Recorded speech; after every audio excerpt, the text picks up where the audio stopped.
flashback to 16 months ago. We open on a cold winter day, as we see 3 icy deadheads walking the roads. As we see Lincoln ride up on his horse, and he chops off all of their heads with his machete. We then see Tom, Roger, and Julia up the hill, all on their knees, and Lincoln rides up there to see what's going on. Lincoln says, "Hey, what the hell are we looking at?" Tom says, "Shh," as we see they're watching this deer from a distance. And he says to Julia, who's holding a rifle, "Now, when you think you got him, pull that motherfucker." She fires. She smiles and says, "I hit it." Tom says, "Damn right you did." Roger says, "Nice job, kid." Lincoln smiles and says, "Well, there's our supper for the night." We see all of them sitting around a campfire, and they're cooking the deer, and Tom says, "Well, this was a win. Nice shooting, kid." And Julia says, "Thanks, Dad." Roger says, "So Link, we heading for home tomorrow?" Lincoln says, "Yeah, we should probably get back. Haven't been on a hunt like this in over 2 years." And Tom says, "I love being out here. I mean, besides my freezing ballsack and my frozen ass cheeks, I do this all the time." And Lincoln says, "Well, anyway, But then, they hear the sound of someone walking in the woods. Everyone stands up. Lincoln takes out his machete as he slowly walks forward and says, "There's nothing." Tom sits back down and says, "So anyway, my ass is freezing." Roger says, "Knock it off." But we see the shadow of someone watching them from the woods. Tom and the others go back to talking, but Lincoln knows something's not right. And he spots a shadow in the woods and says, "Guns out, now." As we see Lincoln says, "No one goes off alone. Everyone stay behind me," as they slowly move into the woods.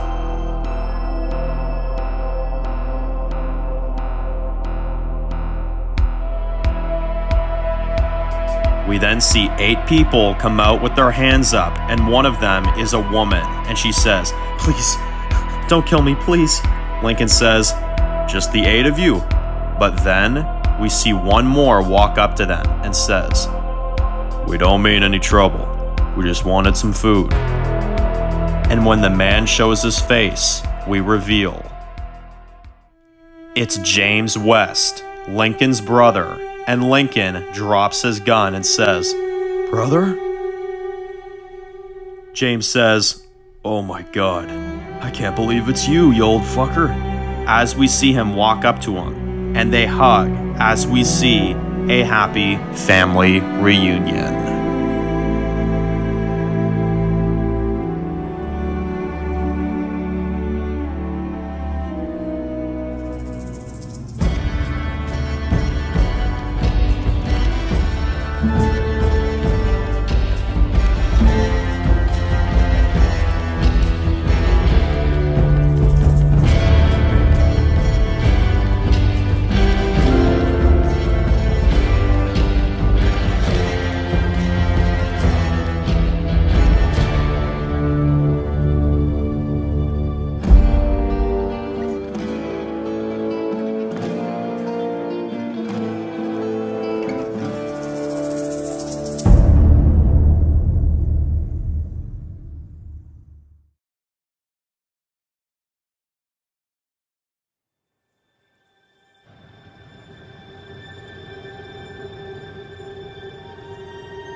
"5 days after the Battle of Kingstonville, we open on a sunrise. We see Kingstonville is being fixed up, and the walls are being rebuilt.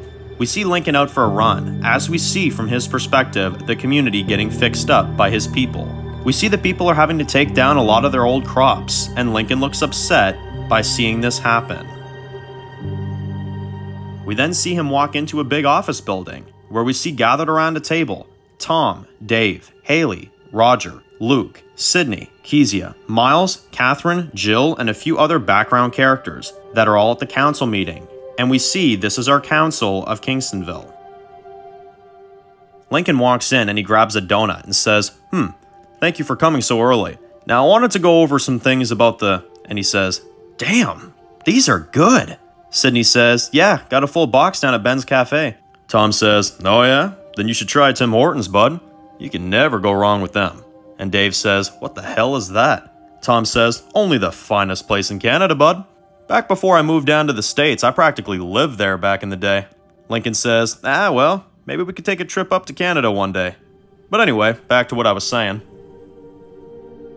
The wall rebuild is coming along, but I'm afraid we have a bit of a problem. Dave says, what's up?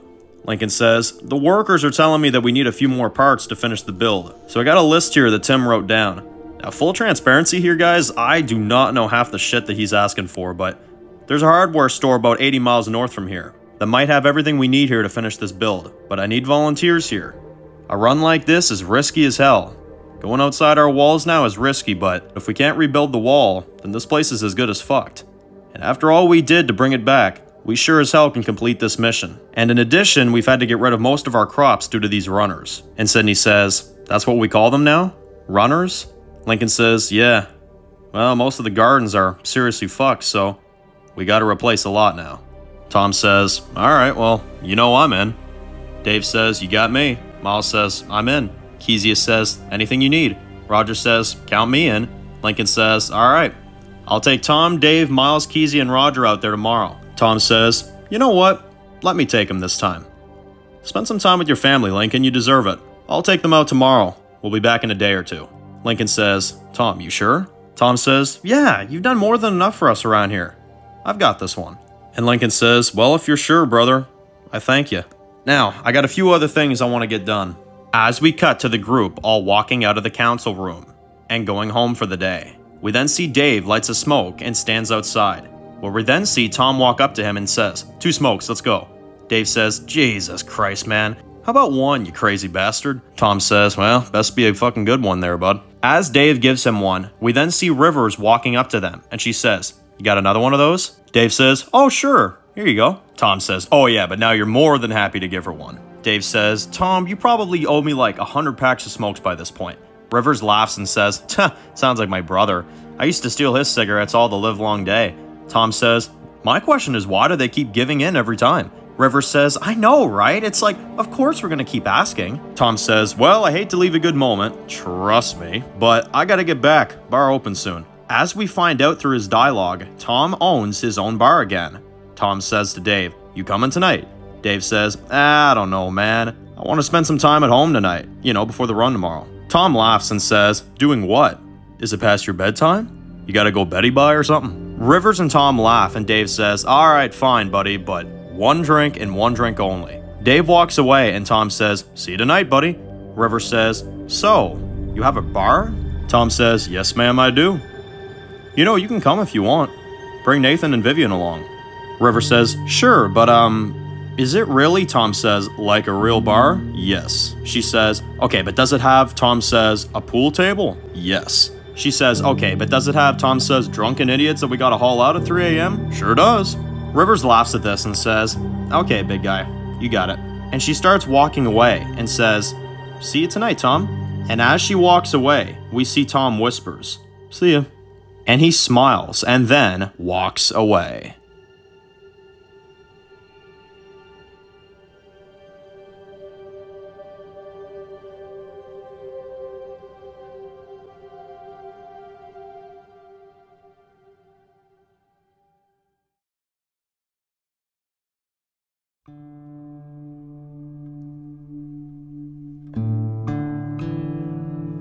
We see James sitting in the infirmary room. Dr. Carlson is doing a small checkup on him and the rest of his group. Lincoln walks in and says, how's he doing? Carlson says, he's good for now. Surprisingly healthy for how long you've been out there. James starts walking out and says, thanks, doctor.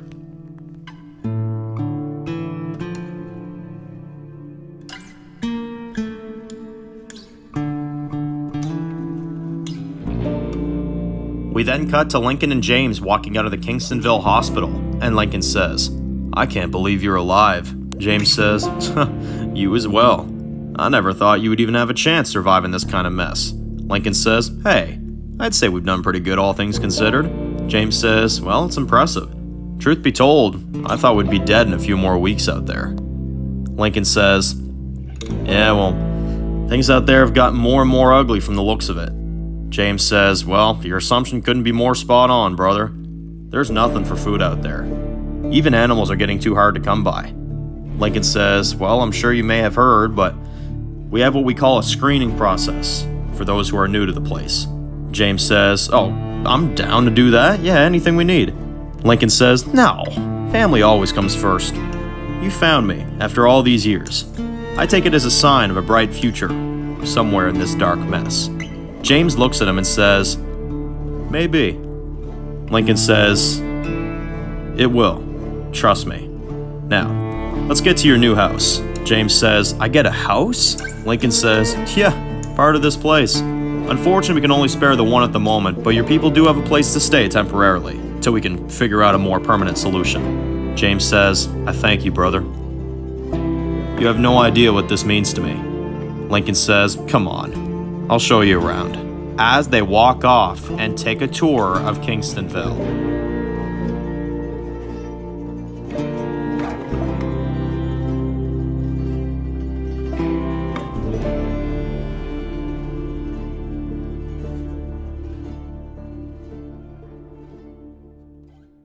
10 p.m. that night, we see they're all having a housewarming party at James's new house. We see everyone is gathering around and having a good time. We see Lincoln and James's people are getting along, and we see Tom walk into the house, and he's holding 4 cases of beer, and he says, "Drink up, motherfuckers, the drinks are on me." Everyone is cheering, and Lincoln says, "Well, look at you." "Although you sure Manling can spare all that?" Tom says, "It's no problem, buddy." He looks at James and says, "Your bro is here. This is the perfect time for celebration." James says, "Well, shit. I gotta check out this bar of yours." Tom says, "Well, how about tomorrow? May actually help the hangover." James says, "Sounds like a plan to me." Lincoln laughs as Tom walks off into another room, and James says, "Man, new house, new people, and a cold beer in my hand?" Lincoln raises his glass and says, "To new beginnings and family." Later that night, we see everyone gathered in the house. We then focus on 2 of James's people as they are pouring their drinks into the house plant when people aren't looking, to make it seem like they're intoxicated. We see Lincoln walking out of the house. We see him go out to the balcony where we see James sitting out there alone. Lincoln says, "Hey, weren't you in there enjoying your house welcome party?" James says, "Got kind of overwhelming in there, so I just thought I'd get some fresh air for a bit." Lincoln says, "Well, mind a little company? Join ya?" James says, "Have a seat." Lincoln sits down and says, "So how you liking it here?" James says, "It's great. It still blows me away that you never had to live out there in that incredible shitstorm of a world out there." Lincoln says, "Well, bro, you actually couldn't be more wrong." James says, "You didn't always live here?" Lincoln says, "No. As a matter of fact, damn near the first year of this shit I spent on my own. Back when the outbreak first happened, the military was taking families to what they called a safe haven. But they took my family from me. I spent the rest of that year trying to find them." James says, "And then you did?" Lincoln says, "Eventually, I was found by a man named Tom, that Tom guy you met in there, and the other woman named Sydney. They both tried to help me find my family. I didn't even know them. They just wanted to help me. After a while, we found Haley and my kids again, all thanks to Tom and Sydney. I thank both of them every day." James sees Lincoln is starting to look upset, and he asks, "Haley's here. So where are the kids?" Lincoln looks upset and says, "We were in a war with a group called the Vipers. They killed my kids. They killed our friends, and they damn near almost killed all of us." James says, "Jesus Christ. How did it end?" Lincoln says, "We tried to handle it in the best way possible. They had over 1,000 people, total, scattered in different outposts. Not all were fighters. Me and my people tried everything we could to make it go well, but they wouldn't listen. So me and my people took that city down." James looks disturbed and says, "You slaughtered an entire city of people?" Lincoln says, "I didn't know what else to do." "I know it sounds crazy." James says, "Yeah, it does."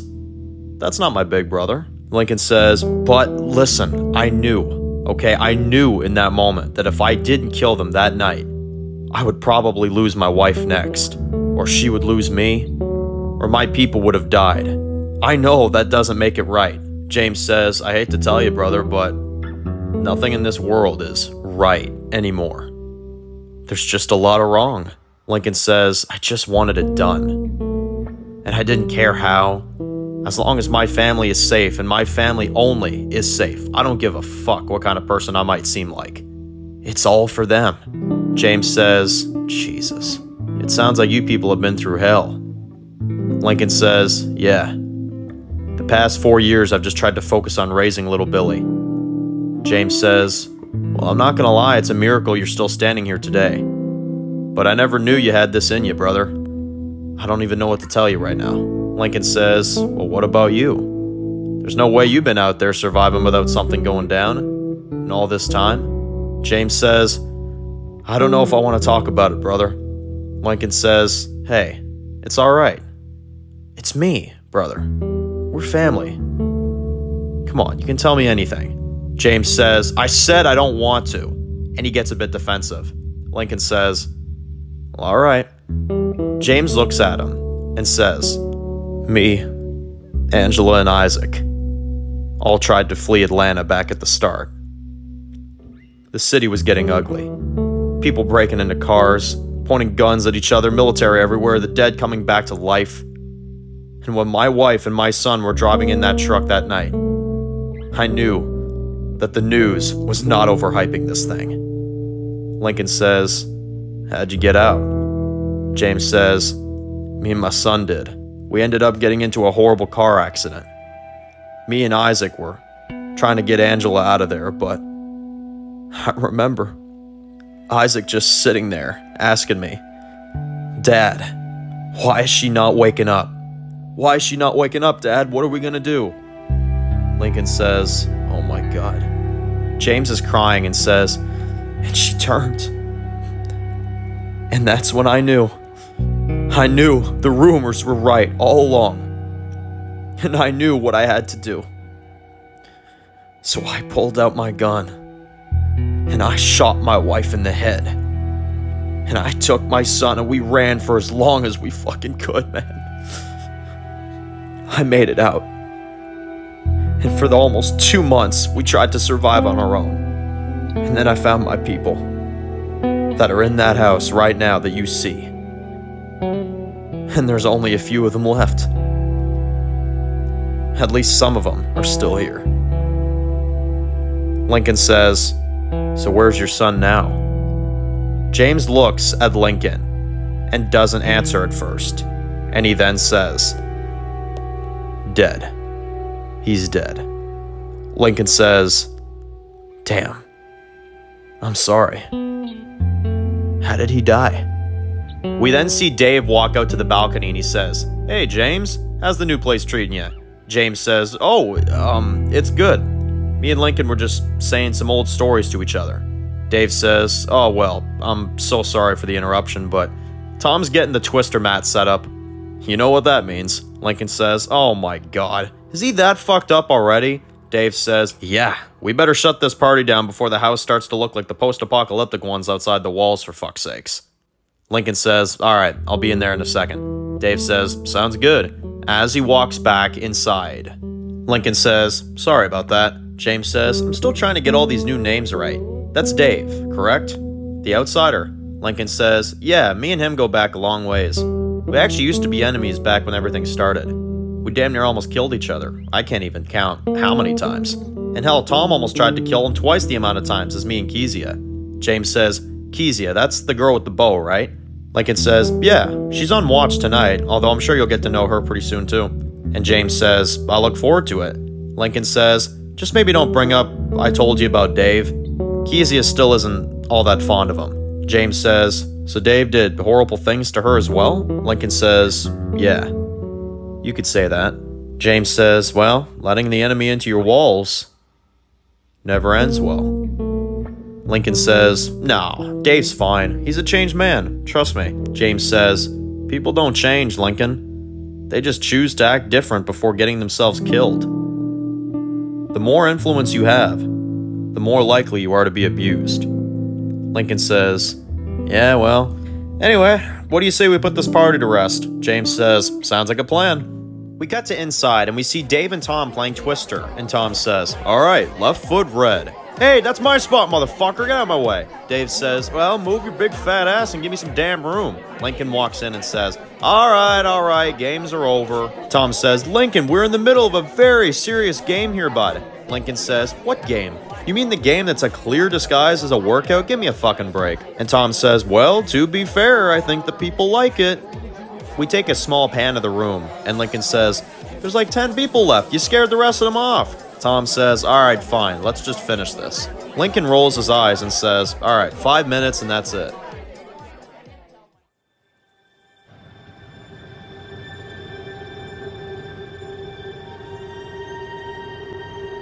We see Lincoln, Tom, Dave, and Sydney are all the last to leave James's house. As they're walking the streets, Lincoln says, well, that was fun.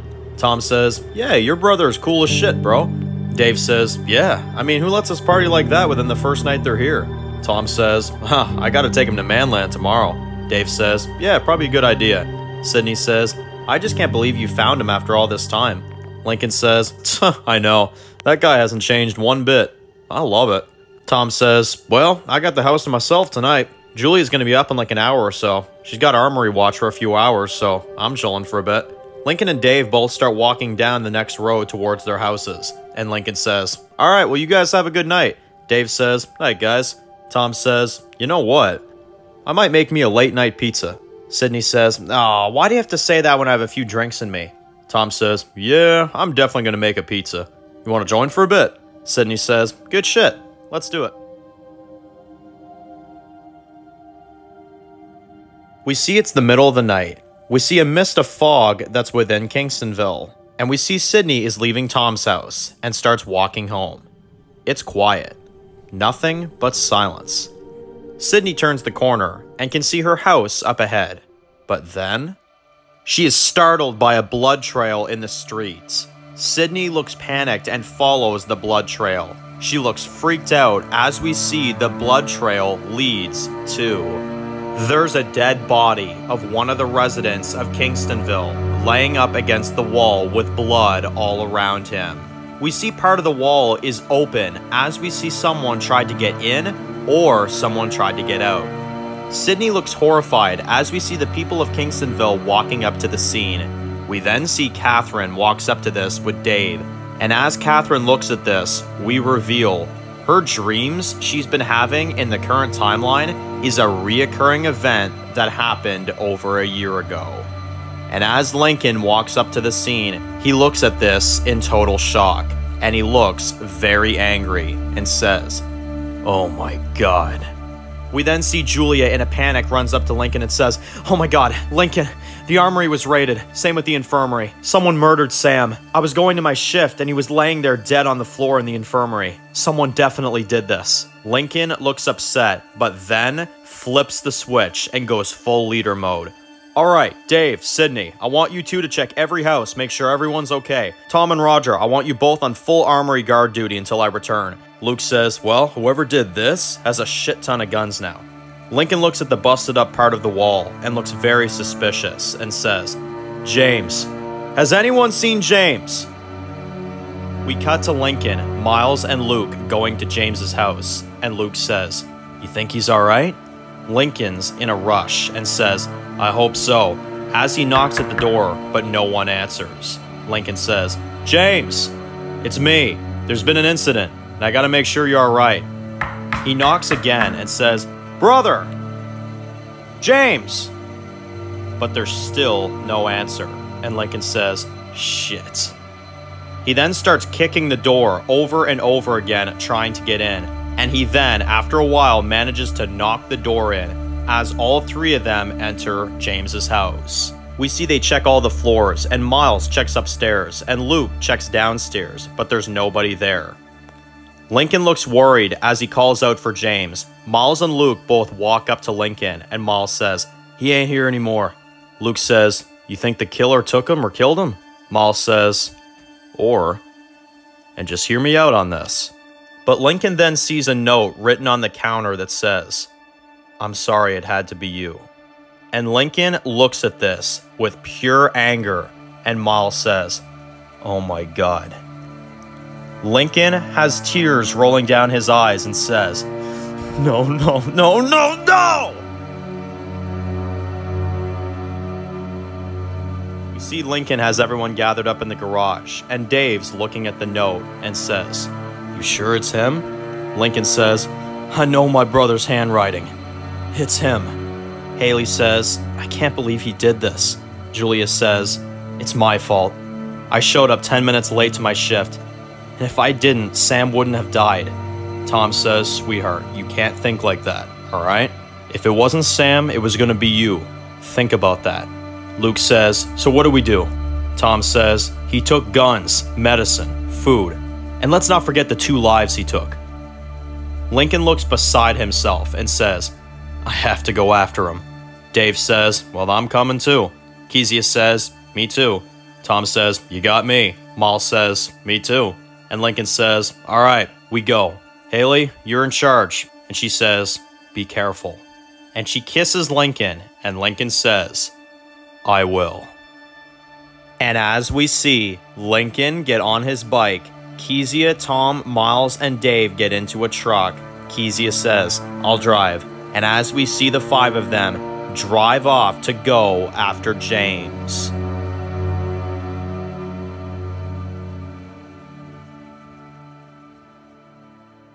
Later that night, we see people going into the bar. We see a set of rules is written at the entrance, and it follows. Rules. Number 1, don't try to fuck my daughter or I will fucking kill you, bud. Rule 2, if you ask for water, your ass is out. Rule 3, if you're gonna be a prick, then get out of here, you fucking dick. As we then see Lincoln, Dave, Rivers, Nathan, and Vivian walk into the bar. As we see, they all take a seat, and they all sit down, and we see Julia, and as we reveal, she is a waitress for this bar. As we see her take everyone's orders, we see Tom opens the back door and says, "Welcome to Manland, folks! All the liquor you can fucking drink." He bear hugs Lincoln, and Lincoln says, "Okay, hey, how you doing, buddy?" Tom then takes a second to say, "Well, hello there, Rivers. Hey, Jules, make sure it's on the house for Rivers and her friends here." Julia says, "Sure thing." We hear a dog barking as Snoop runs up to Rivers, and Rivers says, "Oh my God, here, hi Snoop. Wow, I swear he's getting bigger by the day." Tom says, "Yeah, it's all that bacon." Lincoln says, "Well, there goes the no dog sign outside the entrance." And Tom says, "All right then, let's get some liquor flowing." The B to the U to the double B, and the D to the O to the double G. And I'm the J to the R to the O-O-O-C. MC, motherfucker. Rule. All we wanna do is smoke and fuck some hoes. Cause all we wanna do is smoke and fuck some hoes. Sing it with me, fellas. All we wanna do is smoke and fuck some hoes. Cause all we wanna do is smoke and fuck some hoes. Sing it with me, y'all. All we wanna do is smoke and fuck some hoes. Sing it with me, y'all. All we wanna do is smoke and fuck some hoes. All we wanna do is smoke and fuck some hoes. We cut to later. We see everyone having a good time. As we see Lincoln, Dave, and Nathan playing pool. And Lincoln scores 4 balls, and Dave says, "What? There's no way." Lincoln says, "Hey, what can I say? Practice makes perfect." Dave whispers to Nathan, "Yeah, more like 5 years of trying to get 1 ball in finally paid off." They both laugh, and Lincoln says, "All right then, big shots. Let's see what you boys got." Dave says, "All right, don't mind if I do." And we see Rivers and Vivian watching them, and Vivian says, "Wow, do those guys ever give up?" Rivers says, "Haven't seen it yet." As she chuckles, and Lincoln nails 3 other balls in 1 try, and he says, "I told you, boys. Don't mess with the master." Later on, we see Julia walks out back as she's throwing out a few bags of trash into the dumpster, when then something catches her attention at the end of the alleyway. We see 3 drunk guys are beating up a girl. Julia sees this and she remembers when this happened to her, and she's about to run in and tell her dad. But then, she watches how bad they're beating this woman, and she decides to walk up to them herself, and she says, "Hey! What the hell are you doing?" The man says, "None of your concern, bitch." why don't you go run to daddy? That's all you're fucking good for. And he kicks the girl down to the ground again, and Julia says, okay then. You know what? It's time to fuck you up. The first guy comes for her, and she headbutts him, and he goes down. Another guy tries to punch her, and she ducks. She then kicks him in the leg, and he falls on his ass. The last guy then tries to run away. Julia runs after him and tackles him, and starts punching him over and over again, until his face is messed up enough, and he stays down. She then gets up, and we see all of them are all hurt, and on the ground. She then says, you fucking dicks. We then see Julia helps the girl up, and says, oh my god, Lisa, are you okay? Lisa says, yeah, I think so. And Julia says, what the hell happened here? Lisa says, I was just on my way home when these guys came up to me and said that they wanted more money for alcohol or something. And when I wouldn't give it to them, they just started beating the shit out of me, trying to get money out of me. And we then see Tom, Lincoln, Dave, and Rivers run out, and Lincoln says, what the hell happened? Julia has bloody hands and says, these drunk assholes started beating the shit out of Lisa here. Lincoln walks up to these three guys and says, alright, someone take her to the medical trailer, make sure she's okay. And Vivian says, I'll take her. And Lincoln, the head of the council now, walks up to the first guy and says, I see you every week. You and your little crew of jackoffs always show up here at this bar and start fights every Saturday night. Tom says, this piece of shit was always a dick, but beating up a woman? Oh no, that's not gonna fly around here. Lincoln says, what's your name? The guy says, Jim. Lincoln says, well, Jim, you're under arrest for assault. Jim says, you're not a cop. You can't make that decision. Lincoln says, don't think killing you for beating up on a woman hasn't crossed my mind. Now get your ass moving. Later on, after everything is settled, we see everyone is sitting around the bar, and Rivers is sitting with Snoop on her lap, and she says to Lincoln, as he walks by, I gotta say, Lincoln, this place is pretty incredible. Lincoln says, well, I'm glad to have you guys. Glad to be letting in newcomers again. Nathan says, this place didn't always take people in before. Lincoln takes a drink and says, it used to. Nathan says, well, if you don't mind me asking, what happened? Lincoln says, me and my people were in a war about 5 years back. We lost a lot of people. A lot. Nathan says, I feel your pain on that, my friend. And Lincoln says, after the war, we thought it was about time to get back a piece of the life that we lost.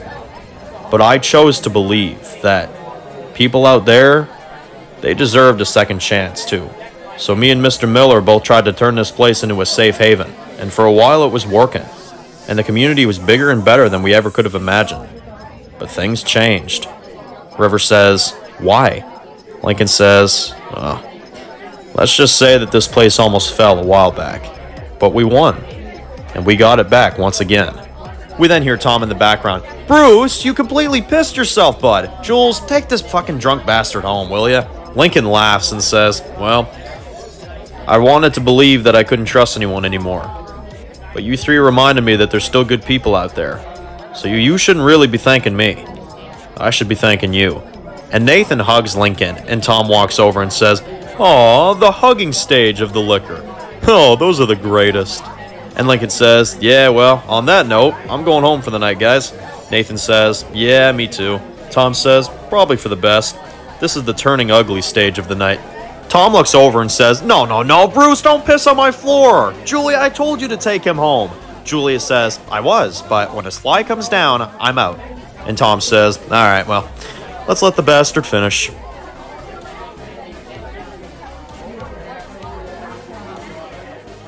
And he then tells Bruce, all right now, your house is 3 doors down. Can you make it there, bud? Bruce says, I think so.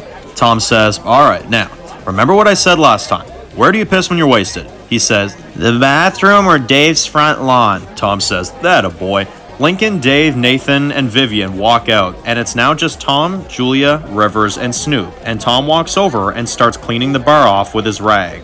Rivers says, wow. Is it always this crazy here? Tom says, believe it or not, this is actually a calm night for Tom's old bar. River says, you like it?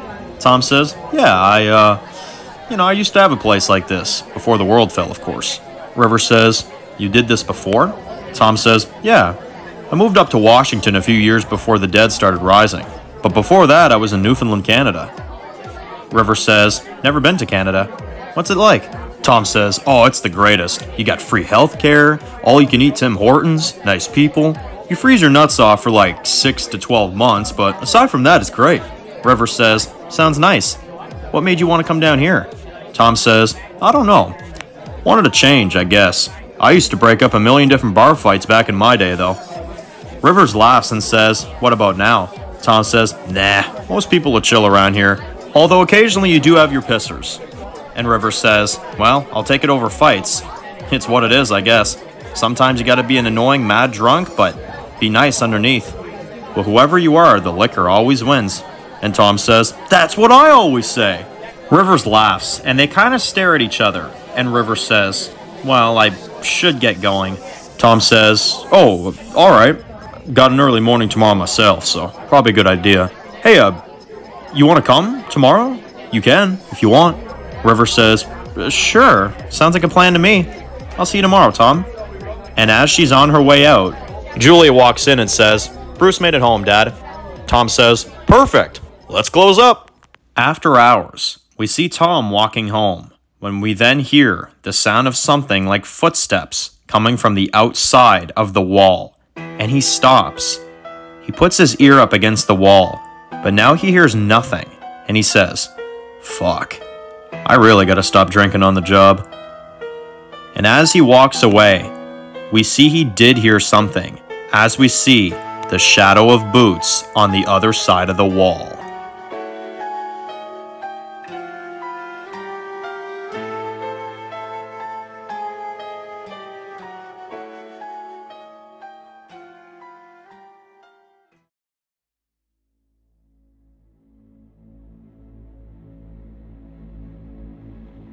We see them driving the road, and Kezia says, oh man, this mist is blocking a shit ton of my vision. I can't see shit. We see Lincoln on the bike ahead of them, and Tom says, I can't believe he would do this. Dave says, he was always like this. It was in front of us the whole time, from the moment he showed up. Is this what it's come to? Kezia says, what? Dave says, we always have fought enemies. We've faced bad people over the years, but now Lincoln has to go up against his own blood and kill somebody of his own family that he has left? It's not right, man. Not at all. Tom says, no, it's not. Kezia says, well, we gotta be there for him. This man's about to have to kill his own brother today. And we then see Lincoln signaling them to pull over. We see them pull over as Lincoln gets off his bike. We see over 10 deadheads have been killed on the road. Lincoln approaches these dead bodies and notices that the blood is still fresh. Tom says, you think it was him? Lincoln says, probably. Alright, look, we're gonna split into 2 teams. Me and Dave will take a right. Tom, Miles, and Kezia, I want you guys to go left. You see something, radio it in. Walkie's on at all times, you got it? Tom says, got it. And the 2 teams split off and go their separate ways.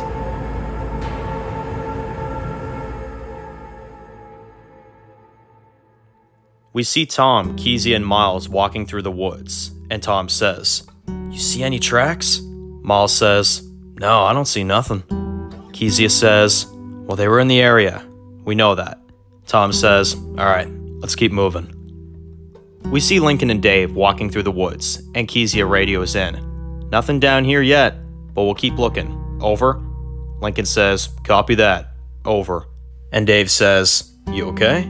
Lincoln says, if it was just me out here, in these woods, like at the beginning, I'd probably take this gun of mine and shoot myself in the head just to end this madness once and for all. But with you guys by my side and my family back at home, I'd say I'm alright. Dave says, you know, there's a lot of things that surprise me in this world, but the last thing I could have imagined is dealing with this backstabbing of a family member. That's one thing we should be able to put our trust into the most. Family. And if we can't even do that, then what the fuck is the point of all this? What kind of sick joke of a world are we living in? Lincoln says, a world gone mad. They then hear a noise coming from behind them. They both turn around, but someone knocks Lincoln out as we cut to black.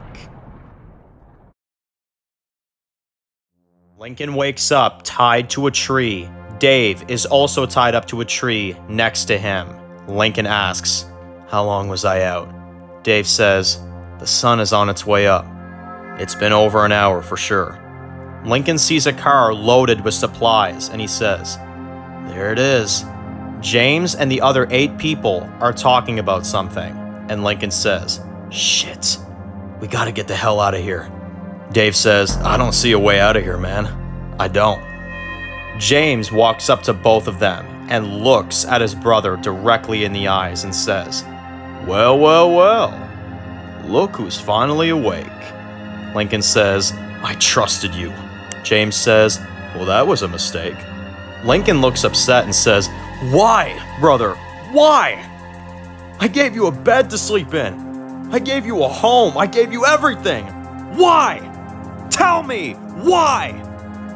James says, "You think I wanted to do this? Me and my people were starving out there. We had nothing left. We had nothing to eat. We used to have over 50 people at one point, and over half of them ended up dropping dead from fucking starvation. I don't even know why they're alive." Lincoln says, "You could have stayed with us. We had a safe place for all your people. We had walls, for Christ's sake." James says, "Walls? Walls don't keep you safe. They only make you weaker." Truth be told, Lincoln, I wanted to work with you, but I made a promise to my people that I would keep them alive. And when I stumbled upon your community a few weeks back, I knew that was the right place. But when I saw your face last night, I didn't know what to do. But when you told me the things that you did, how you murdered a city full of innocent people just to get by, that's when I knew that what I'm doing here makes me a saint compared to what you've done. You are not the brother that I know. I could have started killing everybody inside your walls, but I didn't. And had I known that you had the balls to come back out here and face me like this, I would have killed every last one of you." Lincoln says, "So do it then. If this is how you want it, everything we went through as kids, with Dad almost beating you to death, with me in there trying to save your life, you never appreciated me. You never, ever treated me like I was a brother to you. You made me feel like a fucking burden, and you're still trying to take me out. So if this is what you want, then fucking kill me, you son of a bitch." James says, "I find it funny that you still think I'm the monster and you're the saint. You and me are very much alike. We were alike when we were kids. We just had different ways of going about it. And we still are." Lincoln says, "We're not the same. We never were."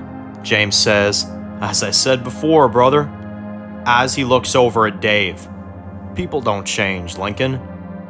They just choose to act different before getting themselves killed. The more influence you have, the more likely you are to be abused." James then pulls out Lincoln's machete and walks towards Dave and says, "Your time is up. Tick, tick, motherfucker." And Lincoln says, "Don't, please, please, don't do this." We then hear Kezia say, "Heads up, motherfuckers!" We see Kezia, Tom, and Miles come in and start shooting James's men.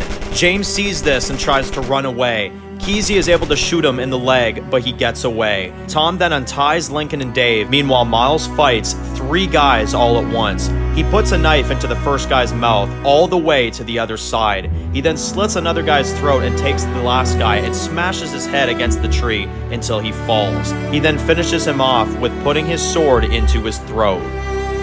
Lincoln and Dave are free, and Tom says, "Oh my God, are you guys okay?"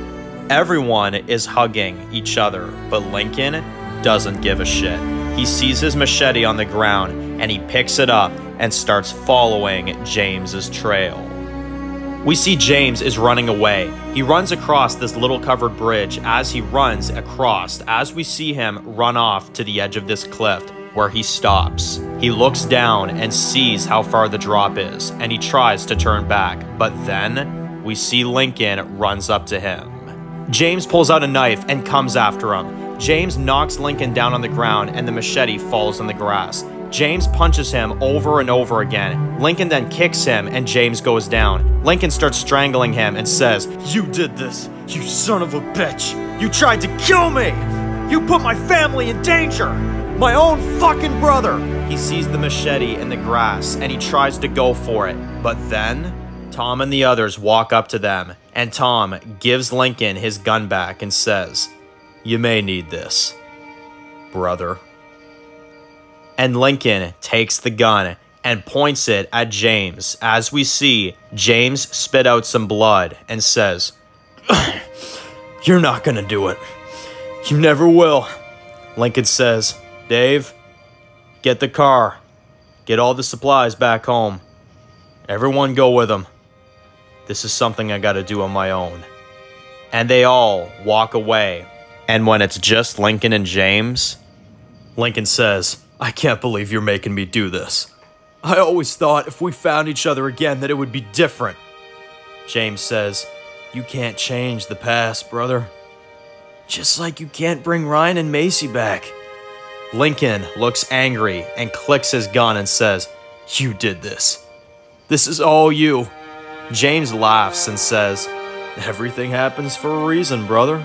Lincoln aims the gun to his head, and James closes his eyes and says, "You go ahead. Free me from this madness once and for all." Lincoln fires next to his head and says, "There's your shot. You go.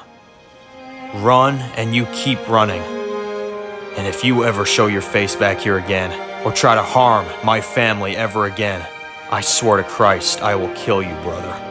James slowly gets up and starts walking away, and he looks back one more time and then walks away from his brother.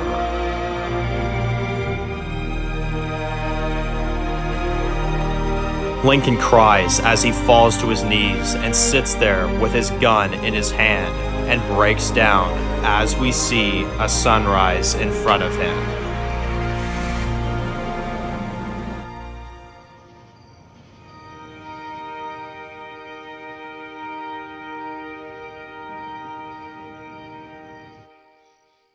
One day later, we see the mist has finally passed. We see Lincoln's on guard at Kingstonville. We see Sydney climbs up the tower and says, "Hey, Dave said you wanted to see me for something?" Lincoln says, "I do. I want you to go get some weapons, some guns, a few rations, and put them into a car. I'll be down at the gate in 5. Sydney says, "Yes, sir." We see Lincoln, Dave, and Sydney in a car. Dave says, "Lincoln, where the hell are we going anyway?" Lincoln says, "We're almost there." As they pull into the old cabin from season 3, and Sydney says, "Jesus, this place looks like shit now." Lincoln says, "Here, give me a hand with this." They bring the bag of guns and food inside the cabin, and we see Lincoln starts taking the floorboards out and says, "All right, you guys got it?" Dave says, "Yup." As they leave the bag under the cabin floor, and Dave says, "I don't get it. What are we doing this for?" Lincoln looks at both of them and says, Before I had to kill my brother, I had this thought." Dave says, "What was it?" Lincoln says, "He was right. Walls don't keep you safe. Look at how his people were living, how bad they had it before they found us. We can never let that happen to us, ever. And whether or not Kingstonville lasts 10 more years, 10 more months, hell, 10 more hours, we gotta be ready for the worst.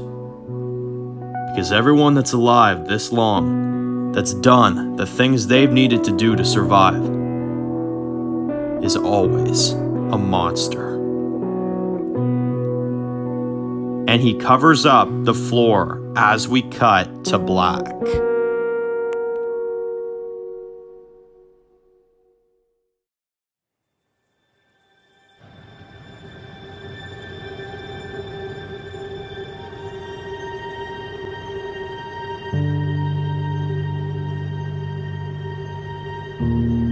The next day, we see a sunrise as we see Tom, Dave, Miles, Kezia, and Roger all getting packed up to leave. We see Tom put Snoop in the back of the truck, and Dave says, "We really taking the pup too?" Tom says, "You'd be surprised on how much dogs can sense things that are coming. This little guy can be very useful to us." Dave says, "Alright then." Tom then walks up to Lincoln and says, "Alright, we should be back in a couple days, buddy." Lincoln says, "Be careful, man." And Tom says, "We will, brother." And they hug, and Lincoln says, "Stay out of trouble, alright?" Tom says, "We will." Lincoln says, "Damn." Tom says, "What?" Lincoln says, I'm always leaving on these runs. Now you're doing one for me. I owe you one." Tom says, "Nah, you don't owe me anything. I'd do anything for you. You know that. Take care of little Billy, Haley. But more importantly, take care of yourself, alright?" Lincoln says, "You too, brother. I'll see you soon." Tom gets into the truck and says, "Alright, is everyone ready?" Rivers walks up to them and says, "Haven't had a hangover in years. Thanks a lot, Tom." Tom says, "Yeah, probably not the best idea. So you want to do it again next week?" Rivers says, "Oh yeah, absolutely." As we see them drive out of Kingstonville.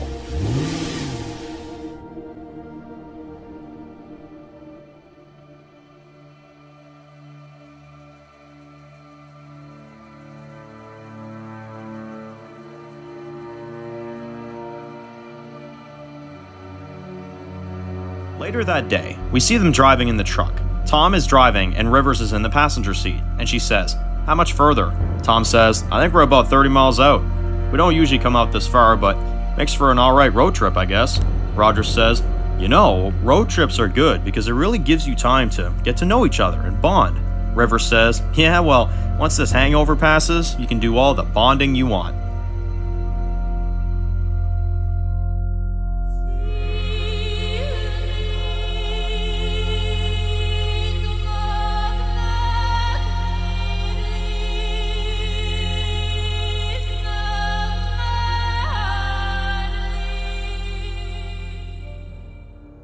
As we see up ahead a huge mist of fog down the road.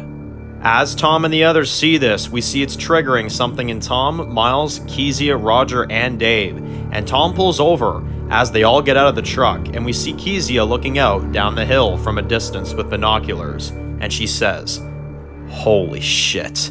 And Tom says, "Gimme." He takes the binoculars for himself and looks out as we see this mist is heading in their direction. And Tom says, "Well, ain't that a fucking nice one?" River says, "Well, maybe we can find another way." Roger says, "Couldn't we just go through it?" Dave says, "No, that'll block any amount of possible vision on the road. We'd be driving blind, and given the recent events, I say the hell with that." Tom says, "I agree. Well, maybe we just turn back then." Kezia says, "No, we came out here to help our community, and that's what we're gonna do." Tom says, "Well, we did drive past that motel a while ago." Dave says, "Yeah, but that was like at least 10 miles back." Tom says, "Better than this." Dave says, "Alright, we'll hold up there for the night. We'll wait for this shit to blow over and then we'll keep going in the morning." River says, "Works for me." We hear Snoop Dogg bark, and Tom says, "See? Even the little guy wants to go to the motel." Dave says, "What, because he knows how to vote now?" Tom says, "Oh, shut up. Everyone get in the truck." Everyone gets in. But Roger is looking at these bottles of spray paint that are left on the side of the road. And Tom says, "You coming?" Roger says, "Yeah." As he gets in, they all drive away.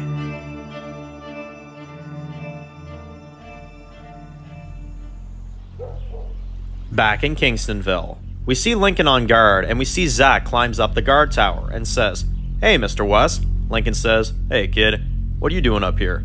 Zach says, "Well, I've got some free time. Dave's gone, so I thought I could at least keep an eye out on the community." Lincoln says, "Well, thanks, kid. I actually do have a few things I gotta get done if you wouldn't mind taking over for a bit." Zach says, "Sure thing. I got this.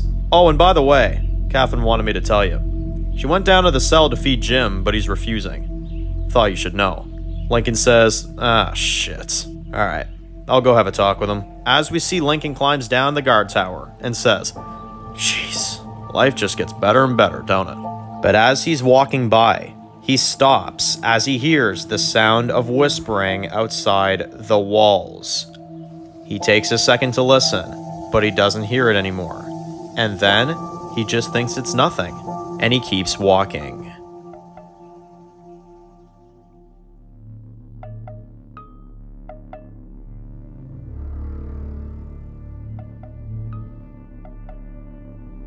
We cut to Jim sitting in a cell. We hear a door open, as we see Lincoln walking down to see him, and he looks at him across the cell bars and says, "My brother always told me that the more influence you have, the more likely you are to be abused. So don't test me, motherfucker. Abusing a woman? You should be brains out on the floor by now. At the very least. But I gave you a second chance. Don't make that be for nothing." Jim says, "You think getting rid of me solves anything? My wife was killed last week in the fight against the army of the dead, while you were somewhere else, leaving your home unprepared. So where were you, Lincoln? I really want to know. But we can't put the blame on the great Lincoln West now, can we? Lincoln West can do no wrong around here." Lincoln says, "Is that what you think? That this is my fault?" Jim says, "Residents have expressed their concerns. You shouldn't be in charge anymore. And it's only a matter of time before you're not." Lincoln says, "And you think you have the say on what happens next? Let me tell you something. Me and my people went out there and tried to get supplies to help this community. We stopped bad people from coming in this town and taking a whole lot of lives in order to help this place. While your sorry ass got protected by my people that helped you and everyone else. So if you want to blame my leadership on why you don't have a family anymore, then you go right ahead. Because I am not a perfect leader. I've made mistakes and I can't fix that, and I know that. But the only thing that I may regret is not killing you in this moment right now. So here's your options, Jim. You either starve to death, which wouldn't be the saddest thing in the world, but hell, to each their own. Or 2, you eat your food, you own up to your mistakes, and you spend the rest of your days in this cell remembering what I could have done to you." And Jim nods and says, "I want to live." And Lincoln says, "Well, I guess there's only 2 words you should say to me." And Jim looks frustrated and angry and says, "Thank you." And Lincoln says, "Anytime, man. Now eat up." As he walks away.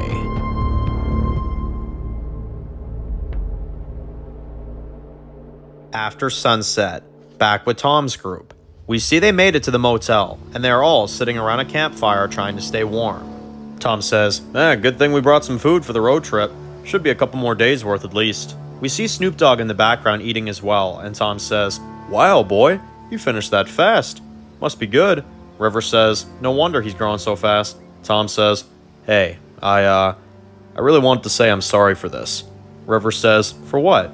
Tom says, "Well, you know, asking you to come and promising you that it's some fun road trip, and here we all end up sitting around a campfire outside of a shithole motel waiting for the mist to finally hit us, then we gotta go inside." River says, "Oh, it's okay. I mean, for a while there, I thought being scared and alone with no one by my side was gonna be how I was gonna go out. So if I die tomorrow, at least it won't be for nothing. And your friend Lincoln gave me that." Tom says, "Lincoln's my best friend, and I'd give my life for him." River says, "I've got some of those too." Kezia says, "I'm gonna check the rest of the rooms of this place before we turn in for the night."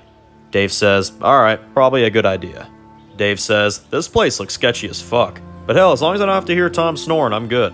Tom says, "I do not snore." Dave says, "Do too." Tom says, "Do not." River says, "Well, I do not care. Let's just find a room." Tom says, "Here, how about room number 2 for Dave's attitude?" Dave says, "Nah, I'd say number 1 because you're really pissing me off." River says, "Alright, just pick a room, you fools." We see them all getting settled in, and Tom says, "At least we didn't lose our sleeping bags." Roger says, "Hey, where's Kezia? She should have been back by now." We then hear a loud bang from outside. We see Tom and the others all rush out of their rooms with their weapons in their hands. We see Kezia got jumped by 2 apostles inside one of the rooms. She tries to fight back, and one of them slams her head up against the wall and she falls. She rolls over and kicks him in the leg and he falls. She puts the knife in his neck and kills him. The other one comes after her with a knife and he slices her on the face. As she starts bleeding, she looks shocked, but then she takes him and pushes him through the wall into another room. She takes out her knife and stabs him in the leg. The man is in pain and can't get up. We then see a deadhead walk out of the bathroom, and Kezia says, "Well, shit. Glad I didn't get a chance to clear this shithole of a room." And she walks out and lets the deadhead feast on the apostle as it tears him apart. Tom, Dave, Rogers, Miles, and Rivers are running out of the motel as we see the apostles are coming at them from every direction. Tom shoots two and says, "I'm out." Rivers says, "Get back." She pulls out her machine gun and kills one, but misses the other shot. Dave sees the stairs that lead to the second floor and he says, "Upstairs now!" As they all rush up the stairs and we see they all lock themselves into one of the rooms. Dave says, "All right, listen up. We see more apostles are approaching the motel." And Dave says, "We got guns. We have the vantage point. They all know we're up here. Once they go up the stairs, you all pick them off one by one. You hear me?" Rivers loads her gun and says, "You don't have to ask me twice." Dave says, "All right." He opens the door and Tom says, "Where the hell are you going?" Dave says, "Kezia is down there, and I am not leaving her behind. Your jobs are up here, but mine is down there. All of you don't have to risk your lives for her. But I owe her this." And he walks out to go save Kezia's life. Tom says, "All right, you heard him. Get ready." As we see Dave walking through the parking lot, shooting one after another and after another without any hesitation, and he reloads and keeps shooting until he finds Kezia. Rivers whispers, "Here they come." Tom says, "Everyone against the wall. These people are fucking crafty." River stands in front with her gun and she says, "Bring it on, you fucking assholes." We see the apostles have made it to the second floor, and they are kicking down every door. Rivers and the others stand there in silence. We hear one kicking the door down the next door over, and River stands there in preparation, and finally, we see a shadow outside the door. The apostle keeps moving, and they then think they might be okay. One of them busts down the door and 5 of them come flooding in. River shoots 3 and Tom body slams one on the ground, and he then puts a knife right directly into his throat. The other one gets sliced up by Miles as he bleeds out and falls to the ground. Miles ends his life with putting his sword in his throat, and he kills the final apostle. We then see Kezia trying to get back to the others, but she's then blocked off by 4 other apostles that pull out knives, and she tries to shoot them, but she's got no bullets left in her gun. They then start running after her with their knives, and she has no other choice but to run into the woods and try to lose them. As we see her run into the woods, she crosses train tracks and she continues to run into the woods before the apostles find her. She ends up twisting her leg and she falls to the ground. She then hears them coming for her, so she then quickly hides in one of the bushes and tries to stay quiet as the men pass her by. Once it's clear, she steps out from the bush. As we see, she's now limping rather badly. But she tries to slowly make her way back to the motel to help her friends.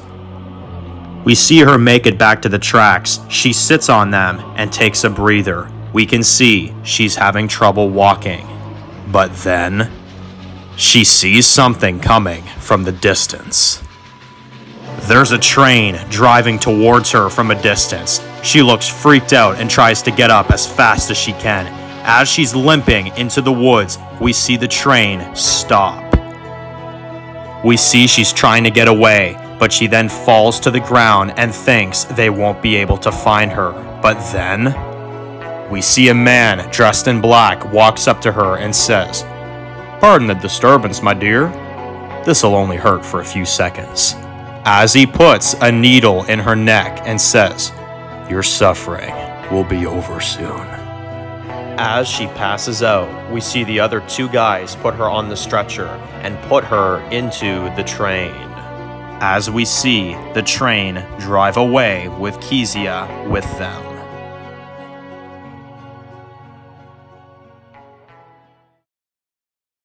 Back at the motel, Dave shoots another apostle and enters the room Kezia was in. He sees the dead apostle there being eaten, and he shoots the deadhead and looks around the room, relieved it's not her.